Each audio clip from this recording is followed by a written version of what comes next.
Welcome back.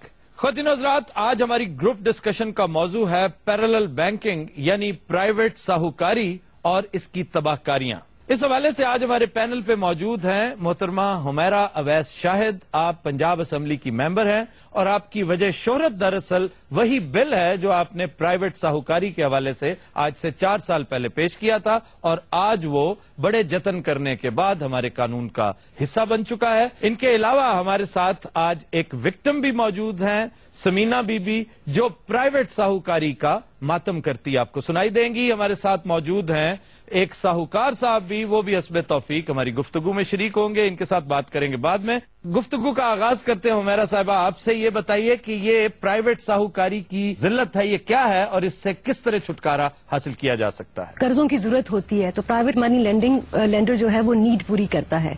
आप यकीन मानें कि 140% से लेकर 300% तक ये सूद चार्ज करते रहे और करते हैं। और जब आप नहीं दे पाते, और इनका तरीका कार भी यही होता है, ये फैमिलीज देखते हैं जो नीडी हैं और उनको अपने चुंगल में फंसाते हैं, रजिस्ट्रियां अपने नाम करवानी। इनका बेसिक मोटिव होता है उनका घर, कारोबार वो लेना, किसानों के साथ जरी जमीन, उनकी फसल दर फसल सूद पे होती है।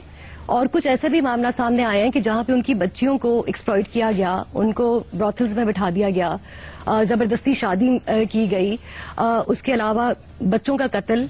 तो पंजाब की जो कोर क्रिमिनल एक्टिविटी है उसमें प्राइवेट मनी लेंडिंग माफिया का बहुत बड़ा। तो ये क्या सिर्फ पंजाब इसका गढ़ है या पूरे मुल्क में? नहीं जी, इसका पूरे मुल्क में गढ़ है। खैबर पख्तूनख्वा जो है इसमें तो ये बहुत बड़ी जड़ वहां से है और वहां के ग्रुप्स जो हैं वो लोकलाइज यहाँ पे काम कर रहे हैं। लेकिन क्या वजह है कि आपने जो बिल आज से 4 साल पहले मूव किया, उसे पास होते होते, उसे कानून बनते बनते 4 साल लग गए, लेकिन वो जगह जहां से इस काम के सोते फूटते हैं वो 15 दिन में इससे फारिग हो गए। उन्होंने 15 दिन के अंदर अंदर इसे पास कर लिया। जी, ये बड़ी इंटरेस्टिंग स्टोरी इस लिहाज से है क्योंकि जब मैंने ये मूव किया बिल तो मैंने इसको as a human rights issue उठाया, लेकिन जब मैंने इसको असेंबली के फ्लोर पे पेश किया तो आई रियलाइज्ड कि एक बॉम्ब शेल है कि रिबा या सूद के ऊपर बात कभी पार्लियामेंट में हुई नहीं और ये एक सिस्टम, मॉनेटरी और फाइनेंशियल सिस्टम के अगेंस्ट बिल था। तो मुझे ना सिर्फ कि मेरे कॉलीग्स से रेजिस्टेंस आई, मुझे लीडरशिप से रेजिस्टेंस आई, मुझे ब्यूरोक्रेसी से रेजिस्टेंस आई, मुझे मनी लेंडिंग माफिया ने बहुत तंग किया, बहुत थ्रेट्स दिए। तो मेरे बिल को जी कमेटी, रेवेन्यू कमेटी के हवाले कर दिया गया विद दिस ब्रीफिंग के इसको कमेटियों में मार दिया जाए। तो 4 साल I been fighting with the revenue department जी, with the bureaucracy, with the political leadership के मैंने उनको ये भी कहा कि आप इसको ऑन कर लें।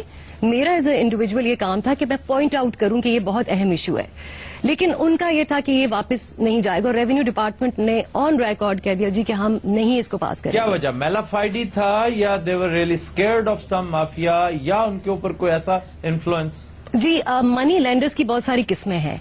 उसमें बहुत मैं ये तो नहीं कहूंगी कि सिर्फ पार्लियामेंट में कॉलीग्स बैठे हुए ये काम करते हैं, ब्यूरोक्रेसी और भी बहुत सारे जो पावर हाउसेज हैं। फॉर एग्जांपल आप एग्रीकल्चर बैंक से 2% पे सूद लें, वो जरी कर्जा आपने किसान को 14% पे बेचा आगे, तो 12% का आप सूद तो खुद खा रहे हैं। किसी भी कारोबार में देखें वहां पे सूद और सूद के ऊपर जो कमीशंस हैं वो बीच के लोग बहुत सारे खा रहे हैं, क्योंकि ये लोगों का जाती इंटरेस्ट है, इसमें पैसे कमा रहे हैं, तो क्यों चाहेगा कोई कि सूदखोरी बंद की जाए? जी, समीना बीबी बताइए क्या वाकया हुआ और आपको उसके एवज क्या कुछ झेलना पड़ा? मेरा मियां ने बाहर जाना था क्योंकि गुर्बत थी, इतने कारोबारी दर्जी थे, तो मैंने ना अपने इलाके की एक काउंसलर थी, रिहायशी आप लाहौर की? हाँ जी, तो उनसे मैंने कहा कि आप मुझे ना कुछ पैसे दे दें, वो जाएंगे तो भेजेंगे तो मैं आपको दे दूंगी।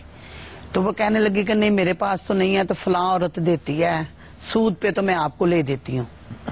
तो मैं मजबूर थी, मैंने भेजना था, जाहिर है को बच्चे छोटे थे, चलो कुछ ना कुछ बन जाए, किराए पे रहती थी। तो उसने ऐसा ही किया कि मुझे 2 लाख रुपया लेके दिया, कहने लगी सूद पे, और ना 10,000 रुपया महीना आपको देना पड़ेगा। 1 लाख? 1 लाख पे यानी 20 लाख? हाँ जी, 20,000 रुपया। मैंने कहा कुछ थोड़ा कम करो, ज्यादा है। तो मेरा मियाँ जाएगा, चलो सेट हो गया तो मैं दे दूंगी।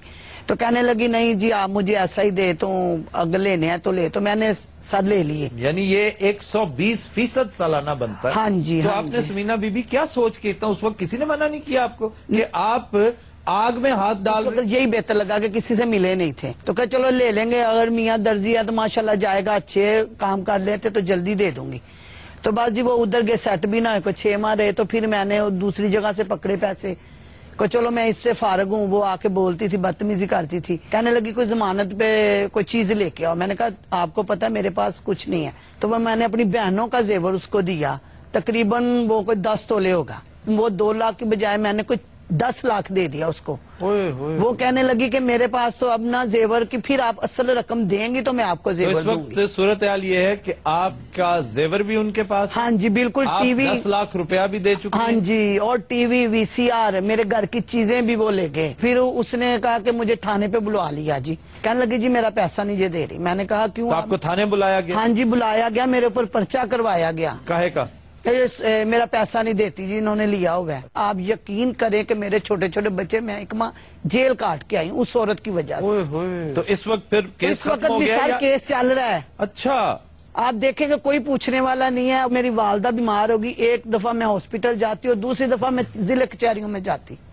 تو آج تک مجھے انصاف نہیں وزیر ملا. اعلیٰ کے شکایات سیل میں جا کر لائن میں کھڑا ہونا 3-4 دن اگر خواری بھی ہوتی ہے، اس 1 مہینے کی خواری سے تو بہتر ہے. سر میں گئی تھی، شاہد قادر تھے نا ادھر، ہاں جی. کسی نے کچھ نہیں کیا. نہیں، شاہد قادر تو بڑا فعال. انہوں نے اسی وقت فون کیا تھانے میں. میں نے کہا یہ مجھے تنگ کر رہے ہیں. اچھا. تو آج تک کچھ نہیں بنا. نصیحت ہوئی بہت یہ جو زیادہ. میں سمجھتا ہوں آدھی ذمہ داری آپ کی ہے کہ آپ بے توکلی کی انتہاؤں کو چھونے لگ جاتے ہیں. جی بالکل. اور فٹافٹ ساہوکار کی طرف دیکھتے ہیں. آپ اللہ تعالیٰ سے مدد مانگتی. اگر اس نے رزق اس کا آپ کے شوہر کا باہر لکھا تھا تو وہ خود اہتمام کرتا. ٹھیک. آپ کا شوہر کوئی نہ کوئی سبب ایسا بن جاتا کہ اچھے طریقے سے وہاں جاتا. ہم آج یہ بھی ایک پیغام پہنچانے کی کوشش کریں گے اپنے ویورز کو کہ ایسی صورتحال میں وہ کام ہرگز مت کریں جس کی ممانعت قانون بھی کرتا ہے، دین بھی کرتا ہے، اخلاقیات بھی کرتے ہیں. اچھا جی، ہم اسے کنٹینیو کریں گے لیکن ایک بریک کے بعد. خواتین و حضرات، اسٹے ود اس.